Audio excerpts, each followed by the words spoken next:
Hola queridos amigos, bienvenidos a otro capítulo de Contracara, aquí por TLB1, toda la verdad primero. Agradecemos como siempre a los que nos siguen, nos difunden, nos acompañan, todo nuestro agradecimiento. De la misma manera a los que colaboran con TLB1. Muy importante la colaboración de ustedes para que podamos seguir en el aire, obviamente llevarles como siempre hacemos y tratamos de hacerlo, con mucho cariño, con mucho afecto, toda la verdad. Ustedes saben que transmitimos a través de nuestra página web, www.canaltelev1.com, debajo de este programa en las redes sociales que nos mantienen en contacto. Y como siempre ponemos este programa bajo la protección y advocación de la Virgen de Guadalupe, Reina y Señora, Emperatriz de América, que con la Virgen de Luján le pedimos nos guíe, nos ilumine, nos acompañe, especialmente nos guíe por el camino del bien, de la verdad y de la belleza. Y como sabemos que nuestra patria está asediada por enemigos ocultos, enemigos políticos, enemigos económicos, enemigos de toda naturaleza, no solo la patria, nuestro canal, nuestra línea de pensamiento, le dedicamos una oración a María Madre para que nos proteja. Así que María, Madre de Gracia, Madre de Piedad y de Misericordia, defiéndenos de nuestros enemigos y ampáranos ahora y en la hora de nuestra muerte. Amén. Programa de hoy. Vamos a tocar un poquito el tema económico financiero, ¿no? Ustedes saben que estamos viviendo una época muy difícil para la Argentina. Todo lo que prometía ser una panacea, de resolverse rápidamente, de encaminarnos hacia el progreso, de tener una economía estable, de un ajuste tremendo en la población, de una cantidad de variables que fueron proponiéndose, pareciera que todo está saliendo el tiro por la culata. De alguna manera estamos enfrentando una crisis, no solo argentina en todo aspecto, sino también una crisis mundial, ¿no es cierto?, con las tarifas, los aranceles norteamericanos, que han marcado un nuevo índice en términos de comercio exterior, sino que en el término local también, ¿no?, más allá de todos los ajustes, más allá de todas las previsiones, más allá de que el programa económico se suponía que era un programa nuevo, pujante, etcétera, bueno, finalmente sacaron de la galera lo que tenía Patricia Bullrich en su candidata a presidente, con Sturzenegger armando todo un programa de gobierno que es el que adopta el presidente Milei. La realidad es que ya pasamos un año y en este año hemos visto que la decadencia en general se ha marcado cada vez más. Me gustaría que simplemente nos pongamos a tono de lo que encontré ahí en internet, muy interesante, que describe un poco este primer año de Milei. Señor director. Te dejamos el primer año de Milei en datos. Redujo la inflación del 12% del último mes de Massa al 3 o 4% mensual. La nafta subió más del 350%. Los salarios del sector público perdieron 16%. El salario mínimo cayó más del 28% y los salarios del sector privado perdieron casi el 4%. Se destruyeron más de 200.000 puestos de trabajo, cerraron más de 16.000 pymes. El desempleo aumentó a 7.6% y pasó a ser la primera preocupación de los argentinos. La economía del país cayó 3.3% a septiembre, la industria cayó 6%, la construcción cayó 24% y además se destruyó el comercio. En el país de las vacas, 8 de cada 10 argentinos redujo la cantidad o dejó de comer asado. El consumo de carne llegó a ser el más bajo en 110 años y se registró además una caída histórica en el consumo de leche. La clase media tuvo que vender ahorros en dólares para pagar los servicios. Luz, gas y agua aumentaron cerca de 400%.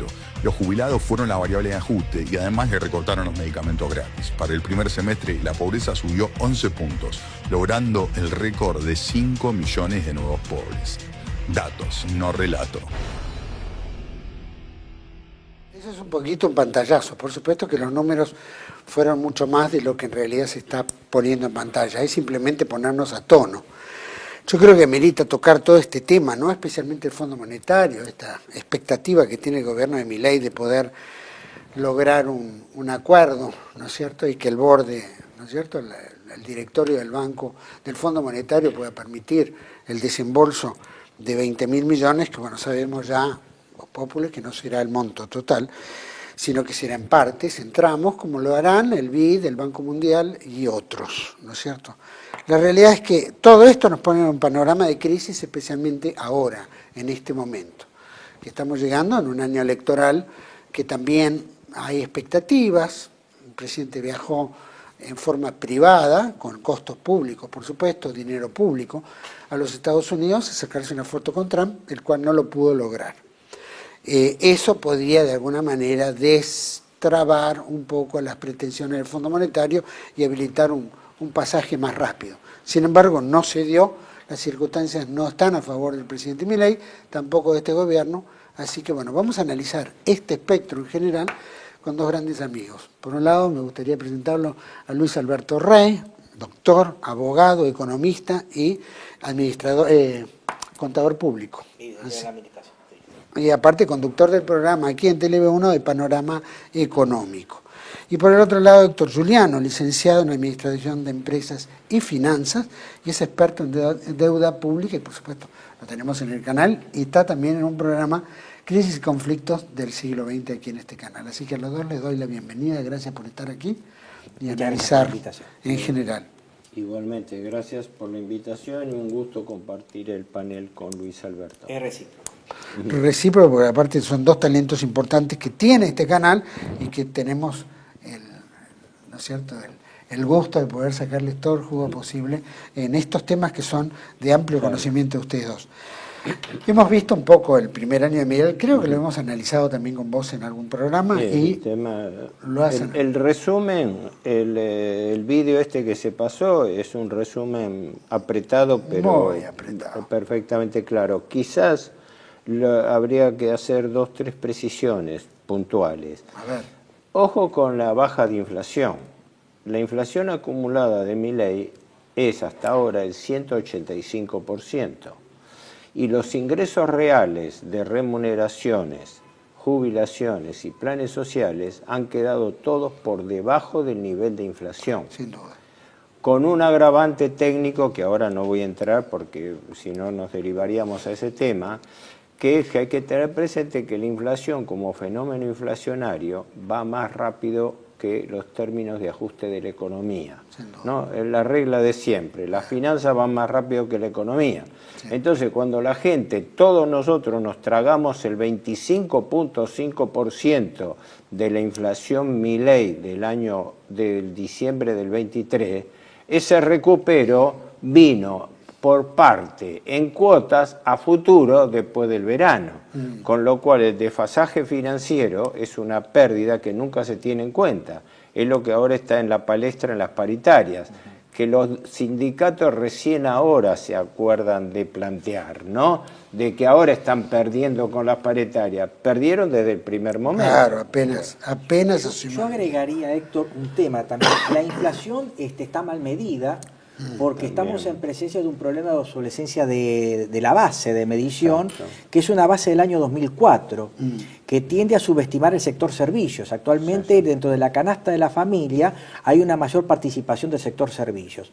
No quiero entrar en detalles, pero básicamente la inflación que se está estimando por índice de precios al consumidor está subestimada entre 15 y 20% por año. Por lo tanto, genera un error sistemático por parte de la gente que tiene que actualizar créditos, deudas, bonos soberanos que ajustan por ser en la confección misma del ser y también en las paritarias, que no solamente están controladas por vía lateral a través de un índice de precios que está mal medido, sino también a través de un Ministerio de Capital Humano que se niega a convalidar mejoras paritarias también.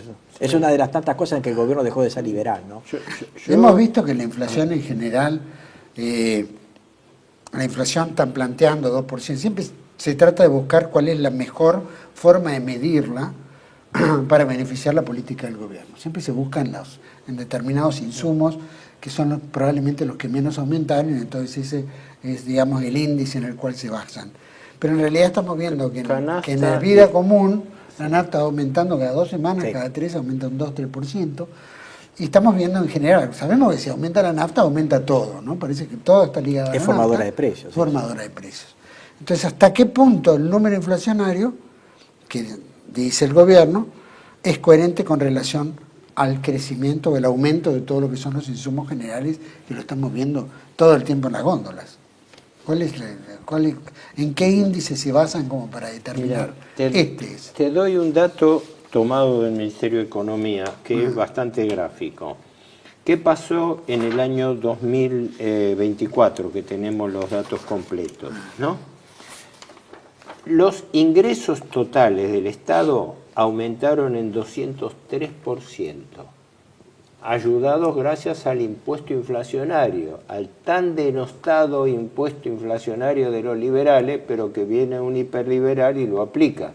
Porque la mayor parte de este ingreso que tuvo adicional el Estado fue gracias a que al aumentar los precios se le aumenta la recaudación por IVA, por ganancias, por bienes personales, por impuesto a cheque, ni hablar tasas municipales, etcétera, que es lo que vos señalabas, y vos también. Porque aumenta las bases imponibles. La base imponible y lo que vos señalabas, los servicios, que los servicios tienen un altísimo componente impositivo también, así que cuando aumentan los servicios... O sea, los ingresos aumentaron el año pasado, de diciembre del 24, de enero a diciembre del 25, a ver si no me estoy haciendo lío. Sí, de diciembre del 25, 203%. Y los gastos, 134.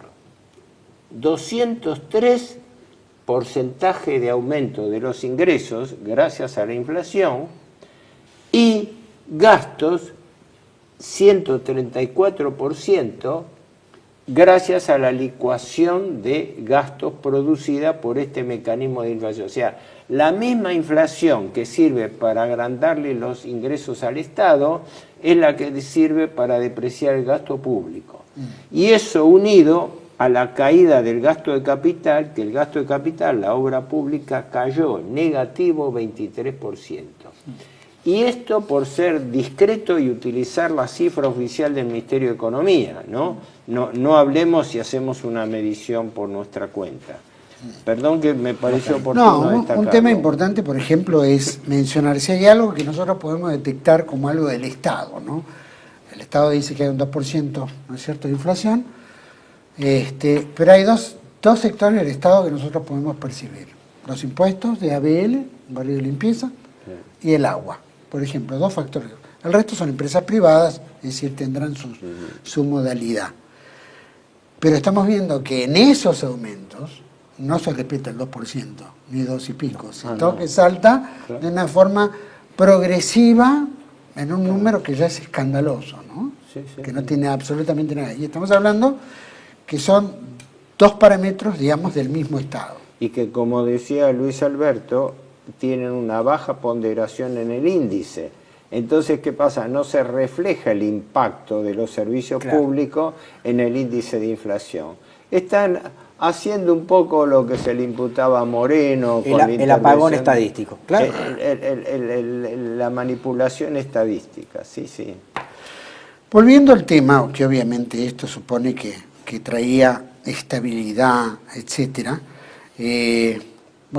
ha demostrado que estos números se fueron al diablo y que no hay forma de contenerlos y que esto es un camino de ida que difícilmente pueda controlarse si no hay ingreso de dinero, si no hay actividad económica, si no hay un poquito de reactivación de producción, etcétera. ¿Cómo esto encaja? El ingreso disponible, sobre todo de los que impulsa el consumo, también se ve agravado por otra cuestión que va más allá de la licuación de los ingresos de los asalariados, jubilados y perceptores de transferencias. Más allá de la caída de ingresos, había caída de nivel de actividad. Me estoy refiriendo, por ejemplo, suspensión de turnos, suspensión de horas extras, etcétera.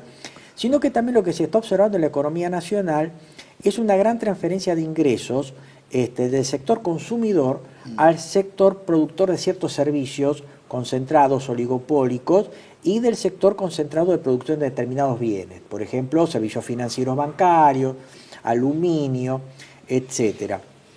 Y esto se verifica claramente si uno toma como base 100 el índice de precios al consumidor a partir de que asume Milei hasta fin del año 24, o también se pueden tomar los primeros meses de este año, en donde vemos que La inflación ha corrido por su cuenta, pero a su vez lo que ha habido es un mayor incremento por parte de estos servicios. Me estoy refiriendo a alquileres, servicios públicos, algunos están pisados como transporte, pero otros, por ejemplo, como puede ser telefonía celular, cuota médico-asistencial, matrículas escolares, ha aumentado mucho. Entonces esto genera que el ingreso disponible de la familia quede totalmente corroído a partir del pago de los gastos de vida. Estamos hablando de una casa, alquiler, expensas, wifi, telefonía celular, luz, gas, etcétera, y de quede poco como para generar un incremento de consumo. Más allá de que los economistas del mainstream liberal sostienen que hay un rebote del consumo, que en realidad es un rebote del gato muerto, porque me estoy comparando con meses de un año atrás en donde ya había recesión autogenerada por este mismo gobierno. Sí, sí, sí. Yo agrego algo que es lo siguiente. Creo, yo analizo hechos, así que me mido cuando hago conjeturas, pero creo, bajo evidencia de lo que del alboroto y del gobierno, que acá hay una angustia oficial por lo siguiente. Apenas asume Milei, produce el ajuste más duro que haya tenido la Argentina a través de la historia. Y se jacta de haberlo hecho. Y todavía tiene la hipocresía de decir que el sacrificio lo acompañó porque fue votado para hacer ese plan de ajuste. Bueno, dejando de lado, manteniendo la serenidad frente a esas expresiones, pero lo concreto es que hizo un fortísimo plan de ajuste que estuvo basado, gracias a la inflación, en 3 factores claves.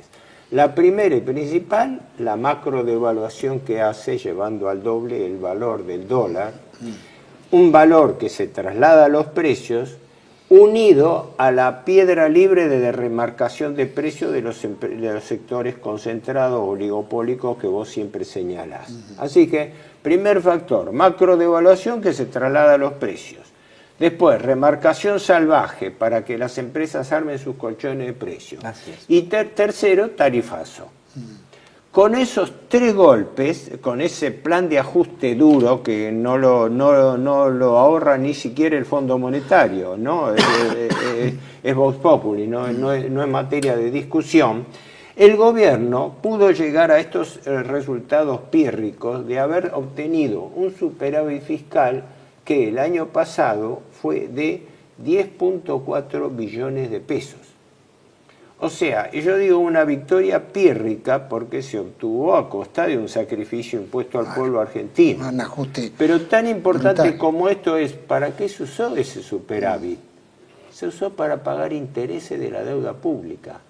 8.6 sobre los 10.4, o sea, más de las 2/3 partes, acá, por el propio informe del boletín fiscal, fueron destinados a pago de intereses. Y el 1.8 sobrante entre comillas, se utilizó en gran medida para comprar anticipadamente dólares, para transferirlos al BONI, al Bank of New York, que es fiduciario de los fondos de inversión de Wall Street, para garantizarle que en enero se le iba a cumplir su cuota de intereses. En enero solamente el gobierno desembolsó 4.700 millones de dólares entre capital e intereses dividido entre el Fondo Monetario Internacional y estos fondos buitre que son los que entraron con Macri. Así que cuidado porque este es el cuadro de situación de cómo se origina y cómo se aplica. Ahora, la angustia del gobierno para mí viene a esto. Hizo un fortísimo ajuste con el argumento triunfalista de que ahora estamos bien. Hemos hecho el ajuste, ahora viene la reactivación, etc. Pero con un detalle, no hay signo de reactivación, no hay inversiones, no hay crecimiento, seguimos en recesión, caída del consumo, etc. Ahora, ¿qué hace el gobierno? ¿De qué se disfraza el presidente Milei? ¿Vuelve a hacer otro ajuste? Ahora no lo puede hacer. Es decir, 2 veces no, porque una vez se lo bancaron y otra vez en un año electoral no. Así que creo con fundamento, ¿no?, que la situación es lo suficientemente grave como para que el gobierno no tenga elementos de reacción. ¿Y cuál es el detonante que está habiendo esto? Que la falta de dólares, unida al atraso cambiario provocado por el gobierno, hace que el gobierno esté en virtual cesación de pagos. Doy un dato que está tomado, viste que ahora salió, anteayer salió el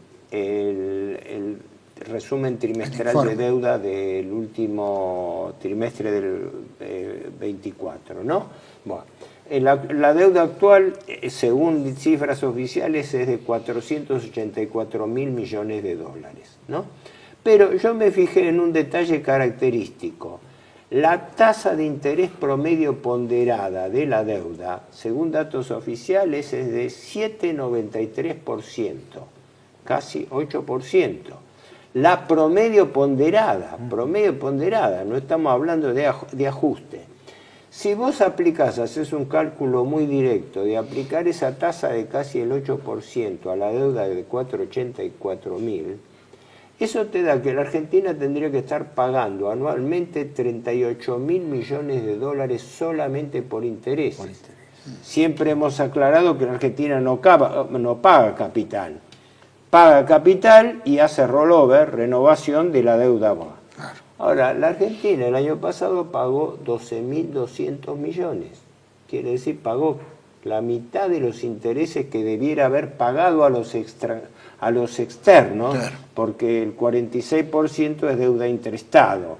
Y digamos que la puede bicicletear, la puede arrastrar, no le paga al Banco Nación, no le paga intereses Pese a lo que dice el gobierno, que dice que nos pretende engañar diciendo que lo que contrajimos con el Fondo Monetario no es deuda, y que la deuda intrasector público es una deuda entre particulares, cosa que no es así, ¿no? Es claro, pero aún así, por eso, despejando lo que sea deuda interestado, que podría ser no grave porque le debo al propio Estado y bueno, anoto, registro más, pero no le llega los fondos suficientes para pagar sino la mitad de los intereses. Y esto no lo digo yo solamente. Carlos Rodríguez del SEMA, que es una autoridad competente en materia académica, se lo ha enrostrado directamente a Milei diciendo que él le está falseando el superávit fiscal porque no está computando los intereses que se capitalizan por anatocismo. Claro, qué viveza. Yo digo, mis cuentas están bien, he tenido superávit fiscal, sí, pero señor, le falta computar entre 20 y 30 mil millones de dólares que no los computa. Y como este gobierno está materializando una de las irregularidades históricas más grandes y más graves que hay en la historia económica financiera argentina, está trabajando sin presupuesto. El presupuesto es la expresión financiera del plan económico de un gobierno. Si yo no veo los números en el presupuesto aprobado por el Congreso, no sé qué plan económico tiene el gobierno. No sé si ustedes lo saben, yo no lo sé. Yo lo único que sé son cierta bravata del presidente, no, hemos derrotado a la inflación, hemos bajado a la inflación, ahora está bien, viva la libertad, carajo. Lo que dicen todos. ¿Y el plan? ¿No? ¿Cuál es la hoja de ruta? Sí, perdón. Sí. No, esto se parece mucho a... Es una continuidad a la gestión de Alberto Fernández con Massa, esencialmente. Sí. Es un gasto que baja por licuación, porque si estamos hablando, por ejemplo, de la reducción genuina de empleos públicos, son 40.000 empleos públicos que se han eliminado, cuando en realidad el que más empleo ha perdido es el sector privado. El informe decía 200.000. O sea que en realidad el principal ajuste lo está haciendo el sector privado, el sector que no es concentrado, el sector de pymes, y obviamente el sector perceptor de salarios, y sobre todo, si vemos dentro del presupuesto los sectores que más están aportando al ajuste, que en realidad es una transferencia de ingresos al sector financiero o concentrado, como decía Héctor, lo están pagando los jubilados, los preceptores de transferencias, y también el sector de la obra pública, porque la obra pública, aparte ahí hay un tema que tiene que ver con la inconsistencia del superávit fiscal, que es un superávit fiscal base caja percibido, en donde, por ejemplo, yo no estoy pagando cosas, yo no estoy subejecutando partidas presupuestarias, Pero lo que es peor, esa obra pública que yo no hago ahora, en algún momento la voy a tener que hacer. O sea, estoy posponiendo esa obra pública que no puede construirse en función de la lógica del mercado porque son bienes públicos. En algún momento va a generar un doble esfuerzo del Estado para poder hacer las nuevas o reparar las que se están deteriorando. Hay una enorme destrucción del capital, de infraestructura en el país, que en algún momento se va a tener que hacer a partir de un esfuerzo que se va a tener que redoblar. Y buena parte ayuda también las provincias que en algunos casos toman para sí las obras públicas.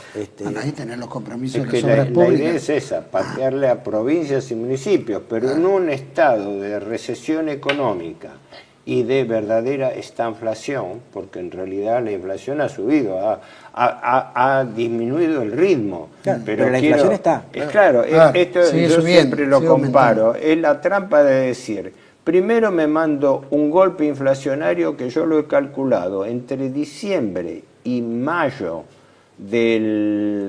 diciembre del 23 que asume Milei. Y ahí fue el 25 de movida. Y mayo del 24, la inflación aumentó 107%. Claro, una vez que yo llevé el salto de los precios más de 100%, después estabilizo.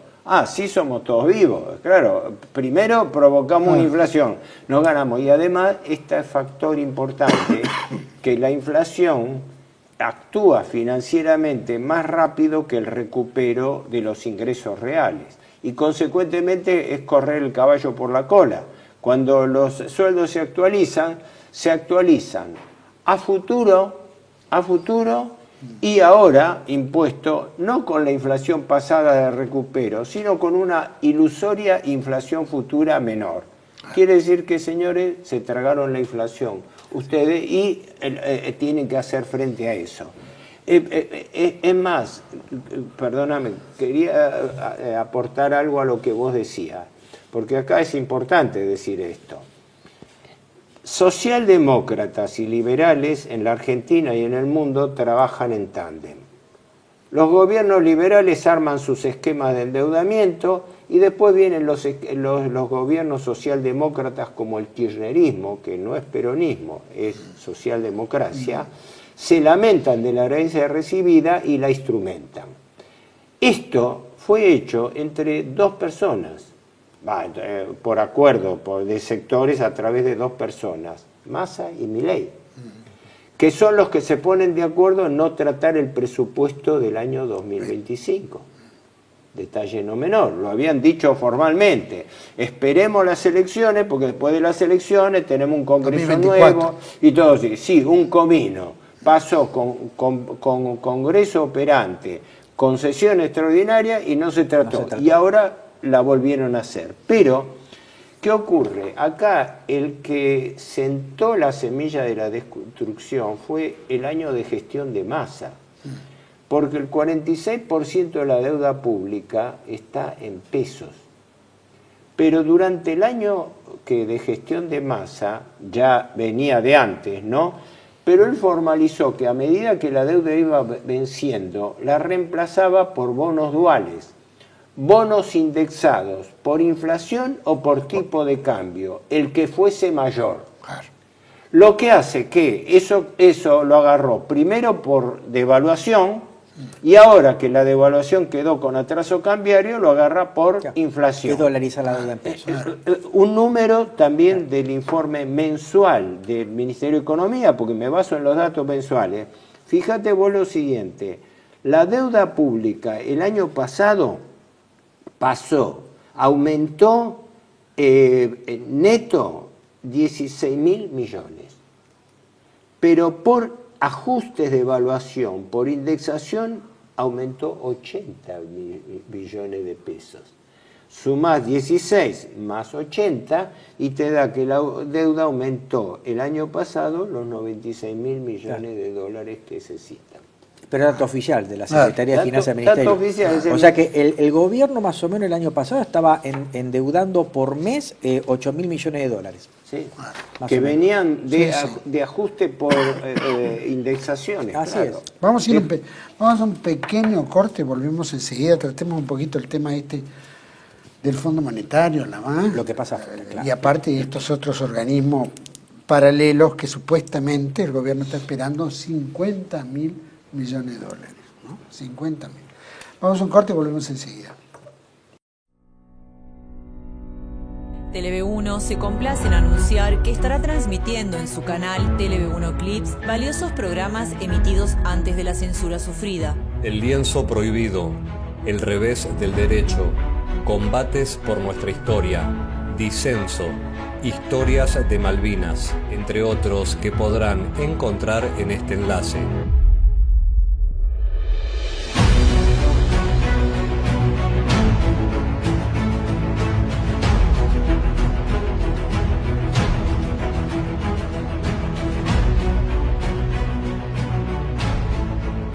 Agradecemos su aprovechamiento y difusión. Bienvenidos a CEPA, Centro de Estudios del Pensamiento Americano. Nuevo sitio web de cursos de formación en política, filosofía, historia, literatura, geopolítica, religión, psicología y más. Cursos de formación que reflejan el verdadero pensamiento americano. Lo invitamos a elegir el curso de su agrado ingresando en www.cepa.la.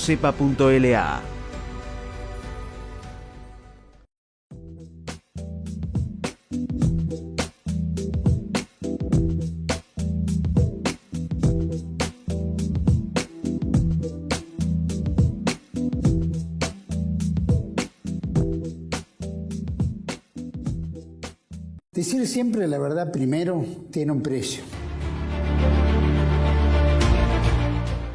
Dependemos de tu ayuda. TLV1, toda la verdad primero.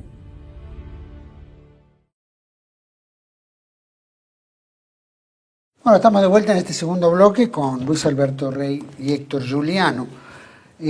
Quisiera en este tramo que hablamos, dejándolo en el bloque anterior, el tema de la deuda, el tema del préstamo del Fondo Monetario, el Banco Mundial, pero me gustaría por lo menos tener una idea, ya que Milei para muchos es un personaje coherente y con un plan lógico y con una línea de pensamiento intachable.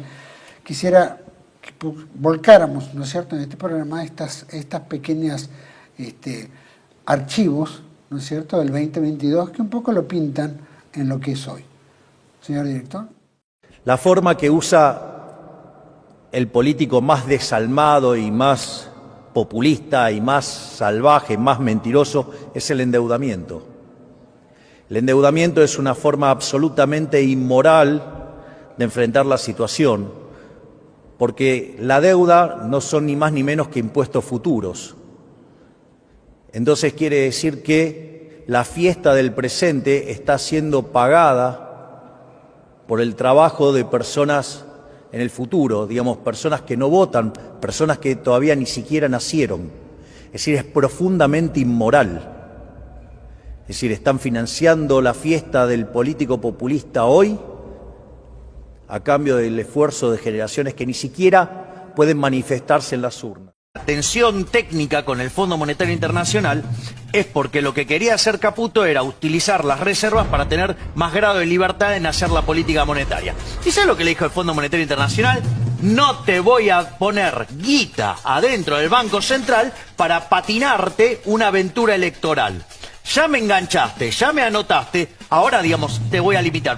Fíjate que estaban hablando de 20.000 millones de dólares y le dieron nada más que 5.000. Sí, señor. ¿Por qué? Porque le dijeron, basta, no podés, claro, no podés patinarte la guita en una aventura electoral. Lo veo como un pibe que se gastó mucha más plata y lo corrieron. Recordemos que el Banco Central intervino con 19.950 millones de dólares. Bueno, lo que lleva el año, el Banco Central perdió casi 21.000 millones de dólares. Vale, lo que va del año. Me hago...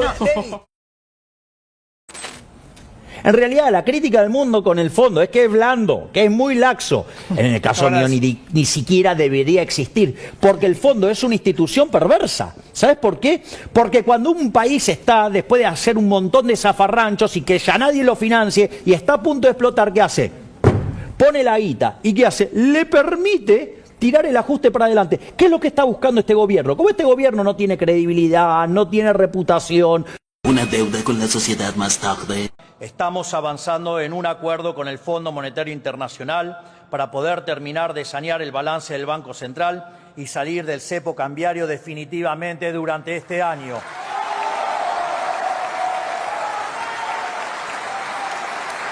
Para un liberal, la deuda es inmoral. Bueno, como podrán ver, esta situación que planteaba, detestaba el Fondo Monetario, que era bancar a países que habían hecho un zafarrancho económico, que era un lugar corrupto, etcétera, ¿no es cierto? Todo El pez por la boca muere, ¿no? Y todos terminan con los mismos personajes, o sea, con Sturzenegger, con Toto Caputo, etcétera. Patricia Bullrich también. O sea, la historia vuelve a repetirse y esta gente no puede resistir un archivo. No puede resistir un archivo. ¿Me permitís hacer una recapitulación, creo, oportuna? En el 1 de marzo del 2018, Macri, discurso ante el Congreso de la Nación, después que había habido una mini corrida bancaria, ¿te acordás?, en el verano del 18, y que se había escapado un poco la inflación, que salió enseguida Sturzenegger a ponerle paño frío diciendo, bueno, sí, aumentó la inflación, pero la inflación núcleo, que es sin productos estacionalizados ni servicios públicos, se mantiene en orden. Se mantiene en orden. Se mantuvo un mes. ¿Qué ocurre? Todo iba bien. Macri dijo su famosa frase ante el Congreso, lo peor ha pasado. El día 25 de abril del año 2018 se le produce una corrida cambiaria, que, como importante nota, el que le dispara la corrida cambiaria es un banco amigo, el Morgan Stanley, que en un día retira entre 800 y 1.000 millones de dólares, que las retira ya no eran LEVAC, eran LELIC. Retira, quiero llevar mi plata, denme la plata porque esa plata la convierto en dólares y hago fuga de capitales, hago salida porque era legal la salida. Y atrás del Morgan Stanley, dos otros fondos, creo que el Fidelity y el Boston, etcétera. También estuvo el HBC también. Total, en un día el Banco Central perdió 1.472 millones de reserva. Con Macri, con el hombre de edad. Nada impide de que a Milei le pase lo mismo. Y yo creo que esta es la gran angustia que está viviendo el gobierno, que está necesitando nuevamente fondos y resulta que cuando se acaba la seguridad de que el gobierno le dé una ecuación de rentabilidad adecuada, ahí viene el problema. Y no tienen empacho en sugerirle. Y de allí es que interpreto la necesidad del fondo de Milei desesperada de recurrir al fondo, porque resulta que un año de éxitos en plan de ajuste, en nivelación, en superávit fiscal, elogio de todos lados, del gobierno norteamericano, de los economistas, del Fondo Monetario, etcétera, todo lo va bien, pero necesitamos correr al fondo, porque si el fondo no nos presta 20.000 millones y no nos viene un paquete de ayuda adicional, no nos viene un blindaje como en la época de Machinea, resulta que se cae el sistema. ¿Todo esto es provocado porque por mantener la tablita cambiaria? ¿Tiene que ver en eso? parte para mantener el esquema de carry trade, por supuesto. Sí. Porque en realidad hay una gran cantidad de fondos que están en pesos con rentabilidades altas a nivel del dólar, con un tipo de cambio que oficia como seguro de cambio. El carry trade del 2 o al 1 ofician como un seguro de cambio, pero en algún momento esos capitales quieren convertirse en dólares y fugar. Eso es lo que pasa. En ese momento que decía Héctor, teníamos que el presidente era Trump, la titular del Fondo Monetario era Christine Lagarde, y se dio ese préstamo, un préstamo geopolítico, récord, 57.000 millones de dólares, después fueron 44 los que ingresaron, que en realidad era para mantener la paz en la región con un supuesto aliado Argentina de Trump, con Macri como titular de la administración. Y ahora la historia vuelve a repetirse. Tenemos Trump, tenemos a la señora Kristalina Georgieva, y está de vuelta discutiéndose un préstamo geopolítico para que este gobierno no se sobrecaiga.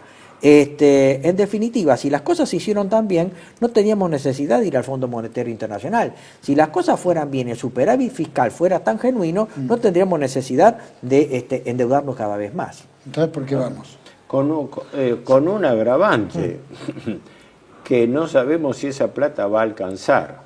Claro. Ejemplo, Apenas asume el gobierno, el Banco Central hace un relevamiento de todas las deudas por importaciones no pagadas por falta de divisas que venían acumuladas de la administración Massa. Así es. 42.600 millones de dólares, cuando la Argentina tenía reserva negativa, como ahora, que paradójicamente el nivel de reserva negativa que se estima tiene ahora la Argentina es equiparable al que tenía al final de la gestión Alberto Fernández, ¿no? Pero bueno, las culpas de uno no excusan a la del otro, o son recíprocas. Ahora, ¿qué ocurre? A esos 42.600 millones se le suma un agravante, que el gobierno Milei no congeló el sistema, no podía hacerlo, sino que lo siguió utilizando hasta febrero. Y hasta febrero la cuenta con los importadores subió a 57.000 millones. Eso se saca de los comunicados oficiales del Banco Central, para el que lo quiera constatar, ¿no? Porque estoy basándome en cifras oficiales. Y a eso hay una suma indeterminada, porque esa suma no está registrada, de utilidades y dividendos de empresas extranjeras en la Argentina que por falta de dólares no fueron transferidos. No pueden repetir utilidades. Claro. No fueron remitidos y que se estima que están entre 10 y 12.000 millones de dólares más. El gobierno nuevamente, como en la época del segundo mandato de Cristina Kirchner, quiere convencer a esas empresas que en lugar de transferir a sus casas matrices, hagan inversiones en la Argentina. Pero inversiones, salvo en sectores específicos, requieren crecimiento de la economía. ¿Quién va a venir a hacer inversiones? ¿Quién va a capitalizar ganancias haciendo inversiones en la Argentina cuando encuentra que el país está en recesión y con una crisis económica y financiera encima? Esta es, lo veo como hecho, ¿no? Como hecho de que aún con el salvataje del fondo no se llegarían los números. Y se está hablando de, primero, un refuerzo con los organismos financieros internacionales, principalmente BID, Banco Mundial y CAF, que ahora se llama Banco de Desarrollo de América Latina, ¿no? Bueno, pero con una particularidad, que el otro día el titular del BID, Ilan Golfan, que antes había sido funcionario del fondo, antes había sido presidente del Banco Central de Brasil y antes había sido presidente del Banco Central de Israel, ese mismo Ilan Golfan está estudiando un proyecto de salvataje a la Argentina y a otros países que están en peligro de default, transformando préstamos de proyectos, que es lo que tiene, para eso está el BID como el Banco Mundial, no para prestar por razones de balanza de pagos, sino prestar para proyectos, infraestructura, pero habilitaría una línea especial de salvataje financiero a los países que no pueden pagar su deuda. ¿Por qué? Porque esto cumple la regla de hierro de que el Fondo Monetario y los organismos financieros internacionales no prestan, no ayudan al país, sino ayudan a los acreedores del país para que el país no les deje de pagar los servicios y por ende caer en default. Entonces aguantan artificialmente ese mecanismo de deuda permanente. Yo agregaría dos cosas, Héctor. La primera es que el gobierno, a través del BOPREAL, generó un default selectivo y la asunción por parte del Estado de obligaciones que son de los particulares, que es la deuda externa privada. Una especie de estatización. Exactamente, en los hechos sí, porque en definitiva el que tiene que buscar los dólares para honrar los bonos es el Estado. O sea, fue un default selectivo y una estatización de la parte de la deuda externa privada. Eso por un lado. Y por el otro, el gobierno no encuentra la forma de generar el apretón como para que esto ni siquiera se disminuya, ¿verdad? Eso es un grave problema. Claro, el problema es no solamente la encrucijada en que está el gobierno, sino la falta de alternativas, como no sea un nuevo salvataje externo. Precisamente ese salvataje de que hablaba Héctor hace acordar mucho al de la Rúa. que fue un blindaje más o menos por un poco más de 40.000 millones de dólares, era en aquella época, estaba el Banco Mundial, eran los mismos, nada más que el gobierno de España. Todos los gobiernos están pasando exactamente De lo la mismo. Rúa lo anuncia en diciembre del 2000 y el gobierno cae el 20 de noviembre, prácticamente cae el 20 de noviembre del 2000, del año siguiente, ¿no? Con una advertencia muy peligrosa. Entre el fracaso del blindaje que se produce cuando estaba Machinea ministro de Economía y es en diciembre y se define ese verano de que no venía nada, el único que al final desembolsó fue el gobierno de España, 1.000 millones, que todavía se tuvo el descaro de que se le difirió la devolución de esos 1.000 millones cuando el gobierno de España, por una cuestión histórica, quiso ayudar a la Argentina como país. El resto eran organismos internacionales. Pero atrás vino el delictivo megacanje de la Rúa Cavallo, que se hizo en abril del año 2001, el juicio ese que... Sturzenegger también está metido en el tema. Y Sturzenegger era la mano derecha de Cavallo, ¿no? Donde se canjearon 29.000 millones de dólares de títulos, reconociendo tasas de interés del 12 al 14%, que en todo el periodo de maduración de la deuda suponían 45.000 millones de dólares. O sea, para canjear 29.000 millones de capital, se estaba reconociendo una deuda que por acumulación en el periodo, que era como 20 años, todo, y fracasó, fue a juicio, fueron todos a juicio y todos sobreseídos. En la Argentina hay delito, pero no hay delincuentes. Bueno, pero es una constante esto de los salvatajes y siempre en el peor momento. Porque supongo que cada vez que uno requiere plata, no digo usurero, porque en realidad el Fondo Monetario forma parte de un organismo internacional que de alguna manera maneja tasas que son relativamente lógicas, supongo. Pero aún así, Juan Manuel... Terminamos negociando en las peores condiciones, razón por la cual terminamos, ¿no es cierto? Lo que ocurre es que generalmente cuando uno en la actividad privada va a tomar un préstamo, prácticamente el banco le pide examen de orina. Todo. Acá no. Todo. Acá no. Acá es una especie de estudio del préstamo. Si hay alguien que sabe muy bien la situación del gobierno es el Fondo Monetario Internacional. Absolutamente. Lo cual también acá tenemos un punteo de que buena parte de los organismos internacionales se han vuelto totalmente inoperativos. Es decir, el Consejo de Seguridad de Naciones Unidas no para una guerra, ONU en la Asamblea de Septiembre es una simple catarsis de mandatarios o embajadores, la Organización Mundial de la Salud ni hablemos, el Fondo Monetario ni hablemos, o sea, es un prestamista para gente que fuga, y finalmente tenés que la Organización Mundial de Comercio, frente a lo que está pasando, nada. Por ejemplo, yo al telespectador le voy a nombrar una señora, que es la doctora Ngozi Okonjo-Iweala. ¿Saben quién es? Es una economista nigeriana que es la titular de la Organización Mundial de Comercio. ¿Vos escuchaste, Héctor, que dijera algo respecto de la guerra de las aranceles? O sea, lo que nos demuestra es que estos organismos internacionales actualmente son sellos de goma. Esto es una violación a la Organización Mundial de Comercio flagrante. Al sistema de Bretton Woods. Aunque le demos la razón a Trump o se la neguemos, pero es una violación al acuerdo de... Ahora explícame una cosa. Se está pidiendo al Fondo Monetario 20.000 millones que sabemos que no los van a mandar en bloque, o sea que el gobierno va a tener que dibujarlo de alguna manera. Sí. De los 20.000 se le deben 14.000, tengo entendido, así que el fondo se los va a cobrar. Quedan 5.000. Quedan 6.000, más o menos. Exactamente te digo, la cuenta primaria es que de los 20.000 que vendrían, 14.400 millones son para pagar al Fondo Monetario capital e intereses durante el periodo que falta de este gobierno, para asegurarse que va, porque la deuda es mayor, la deuda es de 40.000 millones, ¿no? Pero paralelamente a eso, el sobrante, los 5.600 millones, este es el decreto, este es el famoso decreto 179/25, y en la parte dispositiva establece en forma taxativa dos destinos de ese préstamo.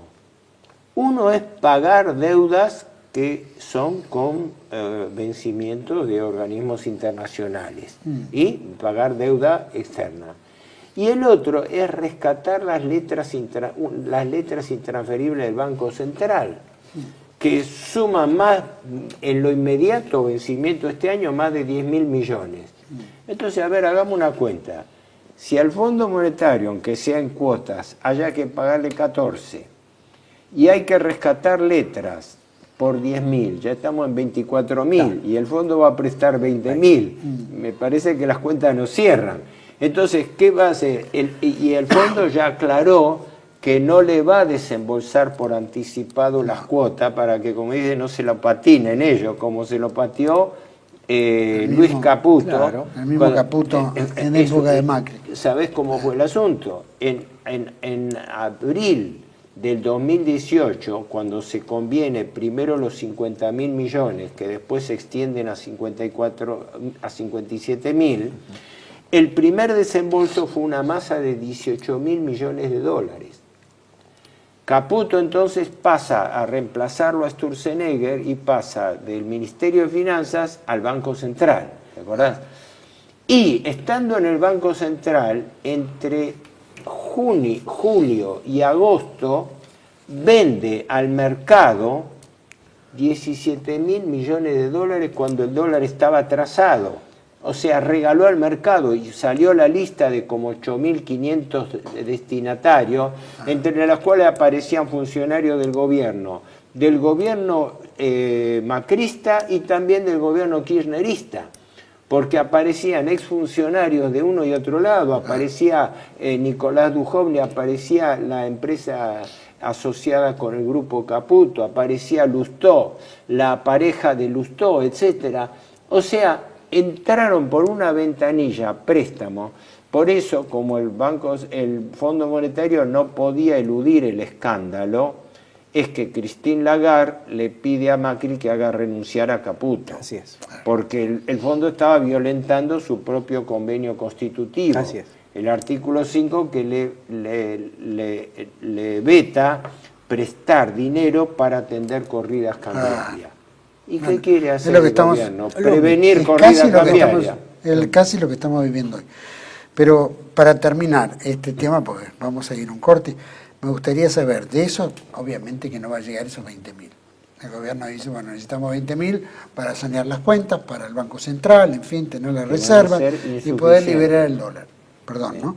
Pero al mismo tiempo dice, no, pero le pedimos al Fondo Monetario, al Banco Mundial, al BID y a entidades privadas o a esto que decías, el CAF, ¿cómo dijiste? La CAF es la Corporación Andina de Fomento, que ahora se llama Banco de Desarrollo, de América Latina. Bueno, y este CAF y probablemente fondos privados, porque el presidente también busca fondos privados para asegurarse que esto funcione. Y piden 30.000 millones más.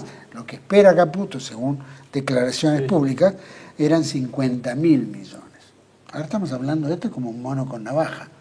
Porque 50.000 millones para poder levantar el cepo cambiario, ¿de dónde? ¿Para qué son 30.000 más? De reservas brutas.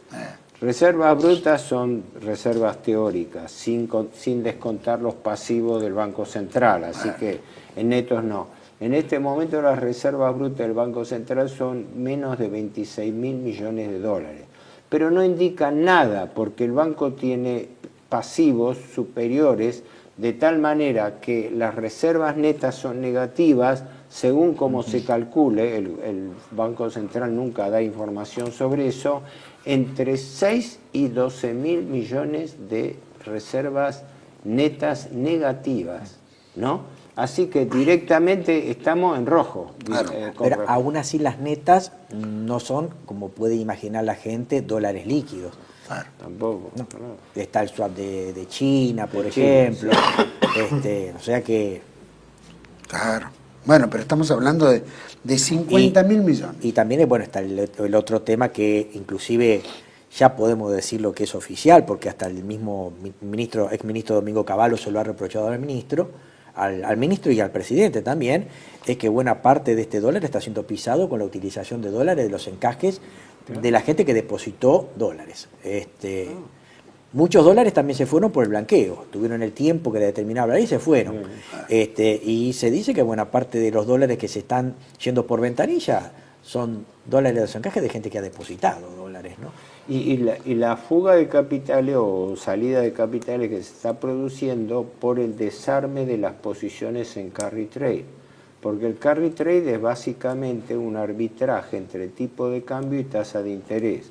Lo que nuestro común maestro, el doctor Conesa, hablaba, el problema de la paridad del interés, la tasa de interés local ajustada por el tipo de cambio. Y entonces, ¿qué están haciendo los fondos buitre? Es sencillar hasta que aclare, están retirando aceleradamente fondos, total ellos pueden venir y salir en 24 horas, no hay problema, lo hacen a través del contado con liquidación. Entonces, ¿qué ocurre? Eso da una sospecha concreta de que es una presión, porque la ecuación de rentabilidad de los carry trade, si hubiese una devaluación, como se dice que pide el fondo, si hubiese una devaluación, la rentabilidad del negocio de carry trade bajaría un poco. Entonces los tipos retiran la plata como una forma de extorsión diciendo, o me da más tasa de interés, o retiro la plata y me voy al dólar. Por lo cual el panorama financiero no es uniforme, porque el salvataje del fondo iría a contrapelo del negociado del carry trade que se está aguantando con el atraso cambiario. Yo creo que el gobierno está en un callejón sin salida, porque tiene que definir a quién se juega. Ya un soporte adicional del Fondo Monetario, incluso de la Tesorería norteamericana, para que el gobierno destine descaradamente esos fondos para aguantar el negocio del carry trade, dos veces ya no. Es una locura. ¿Puede haber una corrida bancaria en esto? ¿Puede haber una especie de...? Actualmente la corrida es cambiaria, pero la corrida cambiaria... No digo de los grandes, que eso ya No, es que actualmente la corrida es cambiaria, pero también puede volverse una corrida bancaria respecto de los plazos fijos, que en algún momento en masa puede irse a los dólares, ¿no? Que no hay. Y no solamente eso, gente que puede generar un retiro masivo de los dólares que tiene depositado. O sea que, y bueno, ante una corrida cambiaria que después se traduce en una corrida bancaria, ahí puede existir hasta la posibilidad de una indisponibilidad de los recursos, de los fondos, o sea, corralito. Y hasta eventualmente, si son muy temerarios, hasta de un plan Bonex. ¿Qué pasa si no llega esa plata? Que se espera el fondo. Si no me equivoco, o sea, la cantidad de... El Bopreal es un plan Bonex, Héctor. Y claro, es haberle diferido diciendo no te doy los dólares ahora, te lo doy con un bono a 10 años. Claro, chao, transformaron una deuda flotante en una deuda en firme, formalizada, a 10 años y en moneda extranjera. Un plazo fijo en moneda extranjera. Pero no se me quería escapar esto que... Bueno, pero antes decime qué pasaría si no entran esos fondos. Si no entra el Fondo Mundial, ¿qué pasaría? Me atrevo a opinar. ¿Qué hace el gobierno? El gobierno no tiene muchos grados de libertad. El gobierno de Moveda, una de las cosas que yo haría es eliminar la posibilidad de que el sector privado pueda fugar a través del contado con liquidación, que lo puede hacer a través del blend. Entonces, eliminar el blend. Es decir, segundo, yo propondría un desdoblamiento del mercado cambiario. Para más. Y tercero, ante una posibilidad de devaluación, generaría una mínima devaluación, por lo menos devaluaría un 10, un 15, 20%, pero previamente elevaría las retenciones. Básicamente, vos me decís, a boca de jarro, ¿qué propondría? Es esto, y no tendríamos el problema solucionado, ¿no? No sé si a Héctor se le ocurre alguna otra cosa, pero... Es para paliar el momento. Hipótesis de lo que podría ser yo. Yo siempre pienso en quiénes son los actores. Porque, Héctor, un tema, es decir, el gobierno tiene miedo de devaluar para que no se vaya a precio, pero ya las cosas se fueron a precio. Ya está descontado el tema, o sea que tenemos un aumento de precios antes que es una devaluación. Entonces yo directamente sinceraría, meto un 20% de devaluación y todas estas medidas. Aunque la experiencia demuestra de que por más devaluación tentativa que haya, de hecho, cuando se produce la devaluación formal, además, Así es. Se amplifica. Y eso en un año electoral y con la desesperación del gobierno de llegar a mitad de año con una situación estabilizada, parece políticamente inviable, porque no estaría en condiciones de controlar los efectos de esa cadena de traslado a precios que se produce. Es que el pilar político que tiene el gobierno está sujeto en baja inflación y no devaluación. Claro. Se le caen los dos pilares básicos que sostienen políticamente al gobierno, ¿no? Vamos a hacer un pequeño corte, me gustaría, porque vamos a tocar un poquito el tema de los aranceles, en qué nos afecta, con Estados Unidos o no, si es que hay en comercio internacional, y particularmente cómo llega electoralmente este gobierno. Como lo ven, que recién empezaste a chapucear en eso, pero me gustaría que lo profundicemos. Vamos a un pequeño corte, volvemos enseguida con Luis Alberto Rey y Héctor Giuliano. Ya volvemos. TLV1 se complace en anunciar que estará transmitiendo en su canal TLV1 Clips valiosos programas emitidos antes de la censura sufrida. El lienzo prohibido, el revés del derecho, combates por nuestra historia, disenso, historias de Malvinas, entre otros que podrán encontrar en este enlace.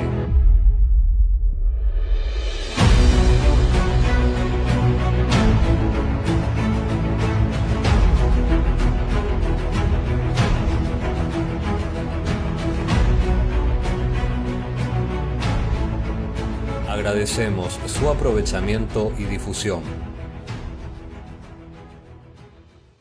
Bienvenidos a CEPA, Centro de Estudios del Pensamiento Americano.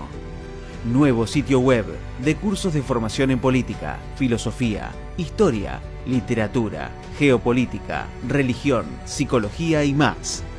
Cursos de formación que reflejan el verdadero pensamiento americano. Lo invitamos a elegir el curso de su agrado ingresando en www.cepa.la.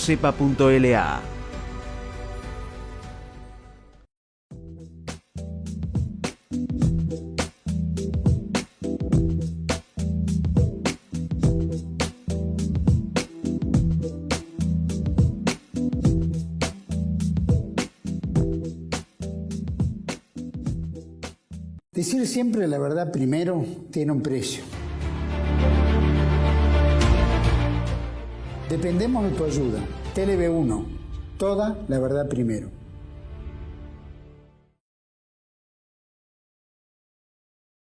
Bueno, de vuelta en este segundo bloque con Luis Alberto Rey y Héctor Giuliano. Había quedado medio en el bloque anterior. Hay varios temitas en esto, ¿no? El presidente Milei le hizo varios viajes privados, recibiendo premios, etcétera. Este es uno más que viajó al encuentro de los grupos estos conservadores norteamericanos, donde se suponía que iba a encontrarse con Trump. Supuestamente ya estaba armado a través de contactos del ministro de Relaciones Exteriores Wertheim, que no necesariamente era de los mejores contactos, ¿no? Creo que estaba Amanta Farhat, no, estaba Natalia de Negri. Natalia sí. Buen referente. Bueno, pero de todos modos se trajo unas cuantas fotos de señoras vestidas de suárez. Ah, no, bueno, sí, eso no, típico. Como no pudo encontrarse con el presidente Trump, o por lo menos no fue Trump, o algo ocurrió, se estuvo sacando fotos y terminó muy enojado, con un ataque de nervios, y la verdad que estaba descontrolado tal que lo tuvieron que medicar, como siempre pasa, ¿no?, con el presidente Milei. La realidad es que viajó, no logró esa foto famosa que era lo que le permitía tal vez mostrar al mundo que estamos en mejores relaciones con Estados Unidos, que tenemos unas relaciones carnales superiores a la época de Menem, y que probablemente esto permitiría no solo habilitarnos al comercio, sino de que el Fondo Monetario acelerara en la entrega de los fondos al gobierno argentino, estos fondos que se han pedido. La realidad es que no ocurrió, y el gobierno de Trump sacó una lista de tarifas, ¿no es cierto?, relacionadas a los aranceles, qué países tienen que pagar X aranceles para poder exportar a los Estados Unidos. Nosotros teníamos en algunos aspectos buenos beneficios, ahora hablan de un 10% prácticamente todas las exportaciones argentinas a Estados Unidos. No sé si estamos aplicando en retribución a Estados Unidos lo que nos importa a nosotros. Brasil lo hizo, China lo hizo, ¿no es cierto?, países que de alguna manera muestran que son fuertes, Y el gobierno argentino, por lo menos por ahora, no ha demostrado absolutamente nada. Pero ese 10% se ha vendido como que somos un país especial, que no nos han dado una oportunidad única de que los aranceles que nos cobran a nosotros son muy bajos. ¿Es la realidad? No, lo que pasa es que Estados Unidos aumentó los aranceles sobre la base de fijar un arancel mínimo del 10%. Y el gran beneficio que tuvo la Argentina es que le cayó nada más que el mínimo. Pero creo que los aranceles en este momento en promedio son menores. No sé si me equivoco al decir que es 1.6 promedio o algo menos. Claro, había un informe de la AmCham, de la Cámara de Comercio Argentino-Norteamericana, que en realidad los aranceles que sobre ciertos productos que Argentina tenía respecto a la introducción de los productos argentinos a Estados Unidos era del 1 o 2%. Aluminio, por ejemplo, era 0. Bueno, con el 10%... Yo leí 1,6% claro, promedio. Depende el producto, ¿no? Lo que sí es cierto es que Estados Unidos trató por igual a todos los países del Mercosur. A todos les puso el 10. Lo cual, bueno, no es un triunfo. En realidad, nuestro país no accedió a ninguna ventaja respecto a lo que ha hecho Estados Unidos. Claro que al revés. Un capítulo aparte es el tema de los aranceles. Esto ya ocurrió hace casi 100 años. Cuando ocurrió la crisis del 29, Estados Unidos quiso reactivar la economía estableciendo aranceles y todos los países respondieron con retorsión, o sea, también con aumento de aranceles, lo cual hundió a la economía mundial, se cayeron los precios de los commodities, la economía entró en una recesión, en una depresión, de lo cual tardó mucho tiempo en recuperarse. Ahora lo que va a venir es otro tema muy importante, que es la guerra de devaluaciones. Porque Estados Unidos ya le está pidiendo a la Reserva Federal que baje la tasa de interés para devaluar el dólar, y también el Banco Popular de China está haciendo lo propio. Lo que quiere decir es que la situación, si bien es grave, tiende a que se agrave aún más, ¿no? Eso en cuanto a breve síntesis, lo que está pasando a nivel global. Estados Unidos, si quiere entablar una política de reindustrialización, no tendría que hacerlo de una manera tan hosca como lo está haciendo. Hay otros sistemas que los países asiáticos han enseñado mucho: el tema impositivo, las tasas de interés negativas, las barreras pararancelarias, los contingentes y un montón de cosas más, ¿no es cierto? Ahora, de frontera para adentro, llama mucho la atención que en una época de crisis el presidente lo único que busca es una foto con Trump, cuando en realidad lo que debería haber hecho es un gabinete de crisis. Está esto, ¿cómo hacemos o para dónde agarramos, no, Héctor? A ver, yo estoy siguiendo lógicamente el tema del aumento arancelario de Trump, pero pienso que es un poco prematuro ponerse a opinar, primero porque no tenemos elementos de lo que está ocurriendo en los altos niveles de comercio y economía y finanzas internacionales como para poder proyectar lo que puede pasar. Ya se han tirado una serie de advertencias de todo tipo, todas válidas, con respecto a que esto amenaza provocar una retracción del comercio mundial como ocurrió en la década del 30, que amenaza también el aislamiento norteamericano, que las medidas de represalia van a afectar y están afectando ya inmediatamente la economía norteamericana, porque claro, la gran diferencia de lo que ocurrió hace un siglo con la crisis del 30 es que la economía mundial no estaba tan interrelacionada como ahora. Y ahora la industria norteamericana está provista por insumos que vienen de todos lados, empezando por China, chips, micropartes, etcétera. Pasa como con la industria del automóvil, que la industria del automóvil está integrada por piezas que vengan de las mismas empresas, de la misma línea o no. Va. Yo te digo la verdad, sería un comentario donde estaríamos 3 días hablando, especulando lo que puede pasar. Tampoco me quiero entretener mucho en el cholulismo político de si Milei se pudo sacar o no una foto con Trump, porque eso no mueve el amperímetro. El amperímetro para mí estaba en lo que hablábamos en el bloque anterior. La Argentina está frente a una nueva y gravísima crisis de deuda por impago. Y no se sabe cómo va a salir de esto. Lo de los aranceles de Trump van a ser no digo un mazazo, pero un golpe adicional. Por lo menos hay 50 productos argentinos que van a producir van a tener gravámenes adicionales, ¿no? Limones, otros productos también. Pero pensemos que eso no va a cambiar la estructura del comercio internacional de la Argentina. Se piensa que incluso algunos países, empezando por China, van a absorber gran parte de lo que se deja de vender a Estados Unidos. Hay 20.000 combinaciones posibles. A mí me preocupa más lo que puede pasar acá en el gobierno. ¿Por qué?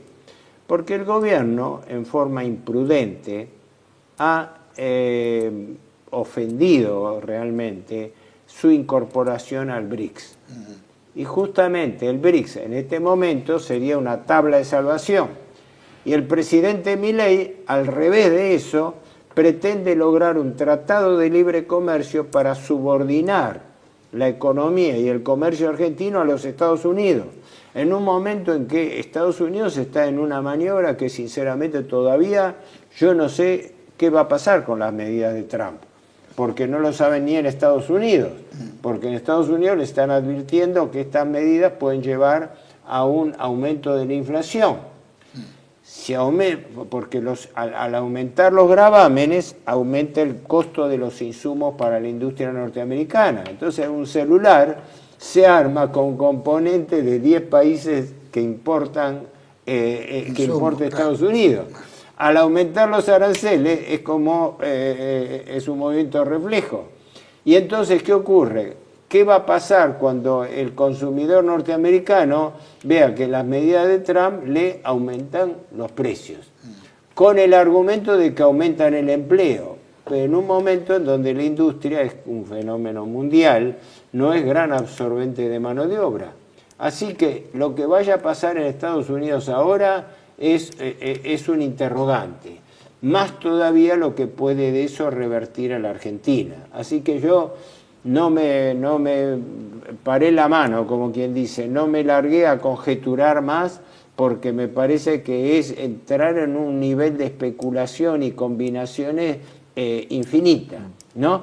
Sin embargo, vuelvo al peligro y al peligro financiero cambiario que afronta la Argentina, porque la Argentina afronta este momento con un dólar atrasado. O sea, la afronta en peores condiciones que otros países, que por lo menos pueden hacer una devaluación compensatoria, ¿no? Y el gobierno se empeña en negar esa devaluación. Y, cosa que yo siempre repito porque es importante, vuelve a amenazar con endeudarse, y el verdadero objetivo de ese endeudamiento, a mi juicio, sería reforzar el tipo de cambio, reforzar el atraso cambiario. Porque la verdad nunca dicha en la Argentina, para mí, es que la verdadera explicación, la verdadera causa del endeudamiento argentino desde hace 50 años, desde Martínez de Oz hasta la fecha, no fue primariamente el déficit fiscal, sino el sostenimiento artificial de un atraso cambiario. ¿Y para qué sostuvo artificialmente el atraso cambiario? Para darle mejor rentabilidad a los capitales financieros especulativos que vinieron a jugar a la Argentina. Entonces, mientras la finanza está mandando sobre la economía, la está matando. La está matando. Y en este momento, salvo 2 o 3 rubros en manos de las multinacionales, energéticas, minerías, con litio inclusive, agropecuarias, todos los cuales los grandes rubros están en manos de empresas multinacionales que operan en la Argentina se le dificulta obtener esta ayuda, entre comillas, financiera para tener fondos para cumplir con los acreedores y no caer en default. Por lo cual creo que es un momento muy, muy delicado para el gobierno. Lógicamente que no lo va a presentar en forma dramática. Si hay una devaluación en los Estados Unidos con relación al dólar, por todos los motivos que acaba de dar, ¿a nosotros en qué nos beneficia o nos perjudica? Bueno, con relación al mismo dólar, ¿no? Si nosotros estamos atados al dólar o muy sujetos al dólar, sí, en cierto modo nos beneficia. Lo que ocurre es que acá lo que tenés es que después del primer semestre, cuando se lanzó este plan, Argentina comenzó a tener una inflación en dólares, producto de que las desregulaciones generaron la liberación de mercados oligopólicos que lejos de competir y bajar los precios, lo subieron. El costo argentino de determinados productos que fueron formadores de precios que aumentaron, por ejemplo combustible, también coadyuvaron a eso, ¿no es cierto? Entonces, en cierto modo, sería medio ambigua darte una respuesta categórica de si en realidad una devaluación del dólar, si es que lo dejan, porque detrás de una baja de tasa de interés por parte de la Reserva Federal, el Banco Popular de China va a responder con lo propio, el Banco Central Europeo va a responder con lo mismo, y entonces vas a tener una guerra de aranceles y una guerra de devaluaciones, o sea, un agravamiento mayor del problema. Entonces, yo no te podría decir en cierto modo si una devaluación del dólar va a poder hacerse y va a poder ser sustentable, por lo menos a mediano plazo, y que en definitiva si eso nos va a perjudicar bien o no. También lo que vas a tener es que en el medio de la gran recesión internacional siempre lo que se observa es un flight to quality, un vuelo a la calidad de los capitales, o sea, se van a los países centrales a buscar tranquilidad, o sea, seguro, y nuestro país va a sufrir eso también. Ya se está produciendo, claro, ya se está produciendo. exactamente. Este desarme de carteras que está habiendo es un preanuncio. Y además, un dato que no sé si me olvidé de mencionarlo en el bloque anterior. Se estima que en los plazos fijos que tiene colocada la gente en el mercado bancario equivalen actualmente, si no me equivoco, creo haberlo leído en Clarín, equivale a unos 33.000 millones de dólares. Y muchos bancos están preocupados. ¿Qué pasa si ese dinero de plazo fijo se le empieza a retirar para irse a comprar dólares? O bienes. Porque de esa manera se descapitalizan los bancos. Y ese riesgo es bastante grave. Por eso los bancos ahora le están prestando menos al gobierno. Ejemplo, la semana pasada el gobierno le vencía 9.2 billones de pesos de deuda. Hay que aclarar que el Ministerio de Economía hace 2 licitaciones quincenales cada mes, y en promedio licita, es decir, renueva, porque no paga neto nada, sino que renueva, retira bono viejo y entrega bono nuevo, siempre más caro que el anterior, ¿no? Y además con acumulación, y le vencían, si no me equivoco, 9.2 billones. Obtuvo 8.6. O sea, no pudo reunir la totalidad de lo que pedía. Pero lo más grave fue, ¿quién le renovó esa deuda? Los privados se fueron. Banco Nación. Y se lo aguantó el Banco Nación con 5 billones y medio y el Banco Central con 3 billones 300. Lo cual es un fracaso mayúsculo en la licitación. Tuvieron que levantar el teléfono en último momento para salvar la licitación. Porque si la licitación se presentaba en blanco, era decirle, chau, los acreedores no nos renuevan la deuda. Claro. Quiere decir que estamos en default, porque si no nos renuevan la deuda, el país se cae. Las cifras creo que daban así. El Banco Nación, justamente, un banco que quieren privatizar. Y vos fíjate el peligro. Lo endeudan contra el Estado. Y uno dice, bueno, va a ser una deuda interestado. No. Sí, macana. Claro. Si mañana lo privatizan, claro, esa deuda con el Banco Nación va a pasar a ser deuda privada contra el Estado. 5 billones y medio prestado trasnochada por el Banco Nación. Y otros 3 y pico prestados por el Banco Central.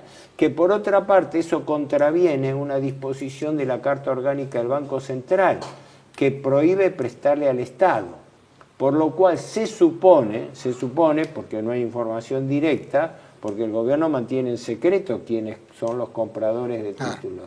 No se informa, la deuda es secreta, entonces no se sabe quiénes son los que compran. Pero se especula que como el Banco Central estaría transgrediendo su propio estatuto comprando deuda del Estado, cosa que le prohíbe el estatuto, lo haría a través de una triangulación. Va al mercado secundario, a la bolsa, y compra los mismos títulos que vencen. Y después deja que se haga una triangulación para ver, pero la plata sale del Banco Central. misma. ¿Y de dónde saca la plata del Banco Central? Seguramente imprimiéndola. Sí, sí, sí. Con toda esta situación... Y el otro tema es que probablemente futuras licitaciones salgan con linkeados. Seguro. Linkeados al sí, tipo de sí. cambio. Decime, y con relación a las... Estamos en un año electoral, ¿no? Y ahora estamos hablando, ya empezamos ahora en mayo, junio, acá en Capital, y después el resto del país ya han desdoblado todas las elecciones, así que de alguna manera vamos a tener un baile que no va a terminar en todo el año, ¿no? Si el gobierno no tiene estos dineros, electoralmente, esto puede estallar en cualquier momento, supongo, que le va a ser muy difícil poder maniobrar de acá a las elecciones o fíjate seguir que avanzando. para mí eso está en el trasfondo de esta pelea entre el PRO y la Libertad Avanza. Para mí está ahí el trasfondo, porque Macri dentro de todo mantiene un cierto prestigio, más allá de que su gestión fracasó, ¿no? Pero hay poca memoria en los argentinos, así que todo... Sí, todo eso, Macri fracasó. En dos años aumentó la deuda a 83.000 millones de dólares y tuvo que salir corriendo a pedirle al Fondo Monetario salvataje para poder sobrevivir los dos restantes, ¿no? Y todo el mundo habla de la gestión Macri, ¿no? Muy bien conceptuada, pero llevó el país al default.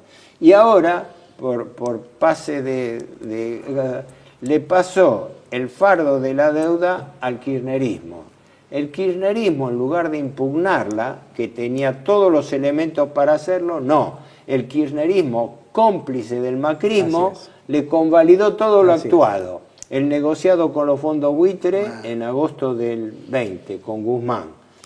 La ratificación del acuerdo con el fondo, con Massa, que ya era titular de diputados y después ministro de Economía. Y ahora quiso el destino que la misma pelota que Macri le pateó a Fernández Fernández, ahora Fernández Fernández se la patea a Milei. Y Milei se defiende con el argumento histórico. Es la herencia recibida. Así es. Entonces sonamos, ¿no? Pero siempre van a ser herencias y todos van a... Lo que también genera un precedente que el gobierno puede entrar prematuramente en Patorrengo, porque por eso creo que la necesidad de nacionalizar las elecciones de mayo de Cava, ¿no? Porque ahí el gobierno se jugó una carta muy importante, dado que la Libertad Avanza tiene como epicentro fundacional la Ciudad Autónoma de Buenos Aires. Claro. Por lo tanto, si le llega a ir mal en una elección en Ciudad Autónoma de Buenos Aires, es un precedente muy grave respecto, pasaría lo mismo que le pasó a De la Rúa, pierde la intermedia, queda Patorrengo y después sobreviene la crisis, ¿no? Pierde credibilidad, pierde reputación y cuando eso ocurre ya todos comienzan a mirar a la oposición. Y fíjate que por eso han birlado las PASO. Más allá de que yo también estaba, desde que se crearon las PASO, había hablado de un absurdo. El absurdo de internas abiertas y obligatorias. Un absurdo. No, que cada uno cada partido tiene que arreglar sus asuntos internos. Pero las PASO eran una encuesta preelectoral compulsiva. Entonces, para evitar ese interreño entre agosto de las PASO y elecciones de octubre, porque ya iban a dar una pauta de la tendencia del electorado, y ahí venía la corrida, ahí venía el pánico, ¿no? Agarraron y por eso están tan empeñados en haber eliminado las PASO. Y las provincias, cada una se está salvando como quiere con su trenza interna. Así se salvan los gobernadores y después pueden negociar o no con el gobierno. Las especulaciones políticas son infinitas.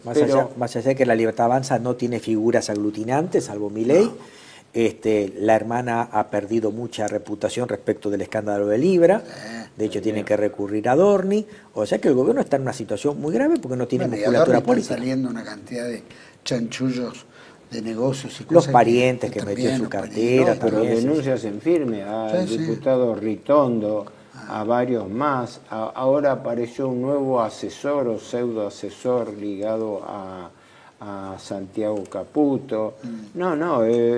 Y además la cantidad de candidatos impresentables que vienen de la farándula, del OnlyFans, de cualquier cosa. Chuyito González. A uno da vergüenza ajena. Uno sinceramente, como argentino, siente vergüenza ajena de la imagen que la Argentina está dando al mundo. Si alguien se preocupa por la Argentina en el mundo, ¿no? Sí, sabemos que todo esto tuvo inicio en un DNU, ¿no es cierto?, que es un poco lo que fue el presupuesto, entre comillas, encubierto, ¿no? Y el endeudamiento, etcétera, que ahora, bueno, el DNU fue aprobado, pero ahora hay un nuevo DNU en el cual se negocia con el Fondo Monetario Internacional, no sé si... Claro, lo si que es pasa, uno nuevo. el decreto de endeudamiento, primero es inconstitucional porque evita que el Congreso active una facultad que está en la Constitución, arreglar la deuda interior y exterior. Lo que pasa es que este decreto, producto de la trampa que dejó Cristina Fernández de Kirchner respecto al tratamiento de los DNU, la ley 26.122 en su artículo 24 dice que el decreto de necesidad y urgencia cuando es promulgado es vigente. Y aparte necesita la aprobación de una de las cámaras para que resulte válido. Por lo tanto, la única forma de fulminar el decreto, creo que era el 179 de este año, es con una declaración de inconstitucionalidad por parte de la Corte. Si 179 del 25 es que llega a la Corte y lo declara inconstitucional. Porque lamentablemente el gobierno cometió la picardía de dictarlo y después ir a la Cámara de Diputados y obtener su convalidación, lo cual es inconstitucional. Pero aún así, sí. Aunque se declare posteriormente inconstitucional, no es como si nunca hubiera existido, sino que lo que se acordó en ese periodo es válido. Sí. Y si la Argentina, salvo como que sea parece, nulo, ya acordó con el fondo, pero no se atreve a hacerlo público, quiere decir que tampoco evitaría... La única forma, Héctor, que ese decreto sea fulminado es que la Corte lo declare nulo. Claro. Entonces genera efectos retroactivos, lo fulmine. Absoluta. Exactamente. Bueno, ahora sin dos jueces a los cuales Milei pretendía tener en la Corte, por lo menos para hacer un contrabalanceo, no los tiene. O sea que puede ocurrir si hubiera una denuncia determinada, un proceso determinado, como para que la Corte en algún momento decida. ¿Se va a arriesgar tanto al Fondo Monetario para ese punto? Que mañana le declaren nulo y queden tan ridículos. Hay una inseguridad jurídica, porque vos fíjate que el decreto tiene la aprobación de una Cámara, de haber tenido la desaprobación de las dos cámaras, el decreto queda vigente respecto al momento, el periodo en que estuvo vigente. Genera derechos ahí. Sí. Ahora, yo creo que lo único que le queda es que la Corte lo declare nulo. Pero acordate que hay un DNU anterior, el 846, que modificó la ley 24.156 de Administración Financiera, que lo faculta incondicionalmente al Poder Ejecutivo a renovar deuda. Y eso se lo dejó aprobado el Congreso por omisión, porque dejó pasar los 10 días de objeción. Así que lo que le pueden entorpecer un poco, efectivamente, podría ser la aplicación a futuro del 179, pero quedamos en que lo que el gobierno haya firmado en el interín, eso no lo pueden sacar. Y además tienen como respaldo el 846, que le permite modificar el artículo 65 de la Ley de Administración Financiera, que faculta al gobierno a contratar directamente con los organismos financieros internacionales. Y eso se lo han dejado vigente, pese a que el artículo no está reglamentado. Así que directamente el gobierno tiene carta blanca para hacer lo que quiere. Lo está haciendo, y el problema es que lo estaría haciendo mal. Y que la forma en que pudiera empardarlo, como se llame, ¿no? Sería tan riesgosa que hay que ver si le resiste el frente interno. ¿Por qué? Porque no nos olvidemos que la entrada de dólares genera emisión monetaria también. Así es. ¿No? O sea, el gobierno está emitiendo dinero. Así es. Nada más que no lo emite de la nada. lo emite contra entrada de dólares. Pero ¿qué ocurre? El mecanismo en 2 palabras es así. Entra, pongamos, no entra todo de golpe, pero pongamos que entren 10.000 millones de dólares del Fondo Monetario. Entran, perfecto, el Banco Central imprime el equivalente en pesos de esos 10.000 millones. Pero esos 10.000 millones no quedan en el Banco Central, se los vende a la tesorería para que la tesorería pague deuda externa. Entonces, el país se queda sin dólares y el Banco Central imprimió más billetes, con lo cual está generando, no solamente por emisión directa, sino por emisión secundaria, por el multiplicador bancario, está aumentando la presión. Eso según el propio esquema financiero liberal, está aumentando la masa monetaria, la base monetaria, sin respaldo en divisas. Con lo cual, por eso digo, la gente, yo veo la situación sumamente grave y están haciendo malabarismos para distraer la atención. No sé, un día de esto, qué sé yo, Milei puede salir disfrazado a la calle, cualquier cosa. Todo marketing, obviamente, acompañado con los medios que blindan al gobierno, ¿no? Ya sabemos cuáles son. No, y aparte los tienen fuertes. Hasta que alguien considere que el presidente no estaría en condiciones racionales o emocionales de controlar el país y viendo el desastre que se aproxima, le bajen el pulgar y busquen alguna forma intermedia de o pasarle por encima, de limitarle sus facultades o directamente desplazarlo. Pero bueno, eso está dentro de conjeturas que nos exceden, ¿no? ¿Eso quién lo puede determinar? ¿Es un juicio político? El Congreso tiene la facultad de juicio político. Sí. Se han presentado ya denuncias. Sí, pero hasta el momento no dan los números. Bueno, muchísimas gracias. Creo que fue muy rico un programa largo, pero muy sustancioso. Así que, Héctor, muchísimas gracias por acompañarnos. No, al contrario, un gusto que vos nos das la oportunidad en el canal. Y un gusto de nuevamente participar con Luis Alberto. Muchas gracias. Juan Manuel, y gracias. Gracias a los dos. Por supuesto que agradecemos. Esto es una mera opinión que tenemos también para vertir desde TLV1. Creo que cada uno tiene su programa, cada uno tiene su experiencia, pero siempre es válido para poder pensar juntos, ¿no es cierto? ¿Cuál es la situación real del país? ¿Cuán grave lo estamos transcurriendo? ¿Cuáles son las pirucuetos, ¿no? Todas estas fantasías que se van contando sobre la marcha y que la gente tiene esperanzas, no cabe la menor duda que hay esperanzas.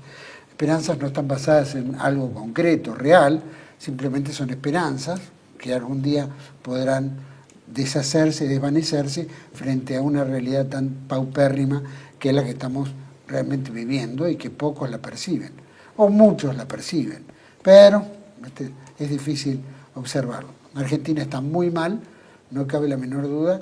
El timón que dirige el gobierno no está en su sano juicio, lo escuchamos a diario por muchos sectores, hasta emocionalmente, como bien al final del programa Héctor planteaba, puede haber, ¿no es cierto?, un cuestionamiento frente a su situación psíquica para conducir los destinos de un país que está en el medio de la tormenta y que esta tormenta no es fácil dirigirla porque hemos llevado muchos años de gobiernos que nos han traído a esto y salir de esto no va a ser ni siquiera fácil. Razón por la cual hay que pensar la Argentina hacia el futuro, probablemente con una coherencia un poco más sólida y buscar las alternativas en las cuales Argentina pueda rehacerse fuertemente con criterios propios y no tanto con endeudamiento externo.